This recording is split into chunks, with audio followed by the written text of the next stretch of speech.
చెప్పండి sir. ప్రమోషన్స్‌కి hero support చేయట్లేదనేసి ఇనిపిస్తుంది. అది ఎంతవరకు వాస్తవం? ఏంటి? సుధీర్ ఈరోజు గూడా రాలేదు. అదే నాకు ఏందంటే 'సుధీర్' గారు చాలా రెస్పాన్సిబుల్ పర్సన్ అనే నేను సినిమా బేసికలీ ఆయనని హీరోలాగా ఒప్పుకున్నది ఎందుకంటే, ఆయన చాలా కింది నుంచి పైకొచ్చాడు. ఆయనకి ఎప్పుడు పెట్టలేని బడ్జెట్ పెడుతున్నాము కాబట్టి హీల్ డూ జస్టిఫికేషన్ అనుకొని సెలెక్ట్ చేశాము. ఆయన మంచి ఫ్యామిలీ నుంచి కూడా వాళ్ళ పేరెంట్స్ మంచోళ్ళు, అప్‌బ్రింగింగ్ మంచిది. సో నేను I'm believing that he'll come. ఎందుకంటే మేము ఎక్కువ రోజులు వెయిట్ చేయలేదు. చాలా రోజులు ఇప్పుడు సినిమాని ఆపి దాన్ని కరెక్ట్ చేసుకొని ఫినిష్ చేయడానికి మాకు టైం పట్టింది. అందులో మళ్ళా ఇప్పుడు ఛాంబర్‌లో ఇష్యూ ఉంది. ఆ ఛాంబర్‌లో వాళ్ళు డెసిషన్ తీసుకునే వరకు నేను ఎక్కువ డిస్క్లోజ్ చేయలేను. So we're waiting for the chamber to take decision. Once it's come వచ్చేస్తాడు. ఆయనకి ఎందుకంటే ఆ డైరెక్టర్ ఆ టీమ్‌తోని కొంచెం ఉంటే ఎట్లైనా కొంచెం తీసుకోనికి డెసిషన్ ఆయనకు కూడా టైం పడుతుంది కాబట్టి we're waiting. We don't have anything against him. Only ఒక పర్సన్ మంచిగా చేయలేదు, ఆయన మంచి రెస్పాన్సిబుల్ కాదు, బిహేవియర్ బ్యాడ్ ఉండే చాలా ఇప్పుడు ఈమె ట్వీట్‌లోనే మీరు చూడండి.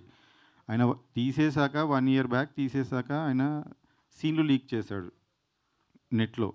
ఏ సినిమా సీన్‌లు ఏ డైరెక్టర్ అయినా చేస్తాడా అలా? సీన్‌లు లీక్ చేస్తే ఛాంబర్‌కెళ్తే ఛాంబర్ ఆయన మీద పోలీస్ కంప్లెయింట్ ఇమ్మని ఇచ్చాం. ఫైల్ అయినాక ఈ రోజు కాక చెప్పలేను మీకు పోలీస్ కంప్లెయింట్ ఫైల్ అయింది. కోర్ట్‌కి ఆయనను పంపించారని ఇప్పటిదాకా చెప్పలేదు. ఎందుకంటే అది సుధీర్ గారి లైఫ్‌కి ఎఫెక్ట్ అయితది.